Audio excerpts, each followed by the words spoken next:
6:48 right now, everybody. You know, pink eye, it is extremely contagious. In fact, most schools require a doctor's note before a child can even return to class.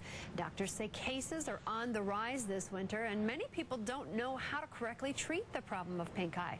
Dr. Laura Perrin is an ophthalmologist with the New Jersey Society of Optometric Physicians, and she joins us this morning to talk a little bit more about pink eye. Good morning. Good morning. Well, let's just start with a picture of pink eye, because anybody who's ever had it, you know, you always get everybody who approaches you and goes, oh, it's a pretty familiar appearance. You're right. Yeah. So take a look at this photo, although I have to tell you, it is pretty gross.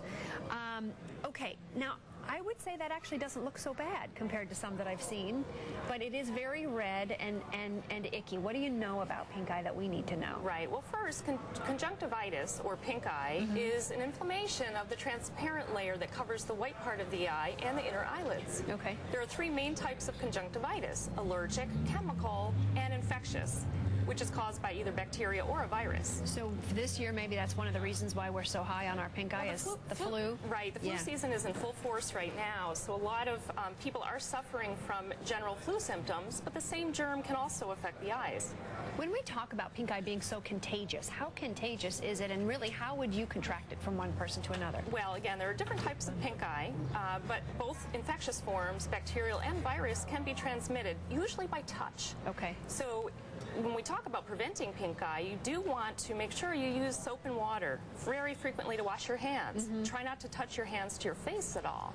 And certainly use separate towels and washcloths, especially during an outbreak. Yeah, not always easy, though, when it's kind of itchy and red, right? That's right. Well, there are several ways to treat different types of pink eye. Okay. So if you have an allergic form of pink eye that happens more seasonally, there are some very good potent prescription antihistamine drops, or even a mild steroid that your doctor may prescribe to help the itch.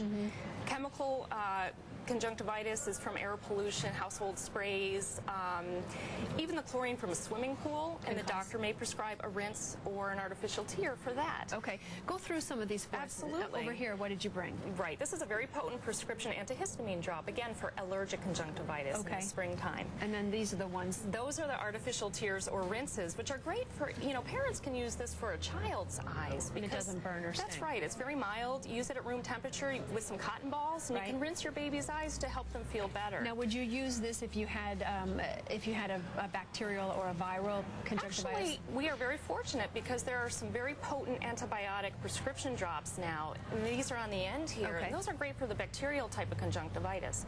Now, unfortunately, many cases of conjunctivitis are caused by viruses. Right. And just like the common cold germ, they sometimes need to just run their course. But the doctor can prescribe certain eye drops to help your eye feel better while your body fights the virus. Okay, and you're thinking it usually lasts about a week. Right. Remember, most kinds of pink eye do last just about a week, but by using these suggestions, you can help get back to your normal routine and start feeling better faster. Ease the pain a little bit on your peepers. Dr. Laura Perrin, thanks for being with us. We appreciate it. Thanks for having me.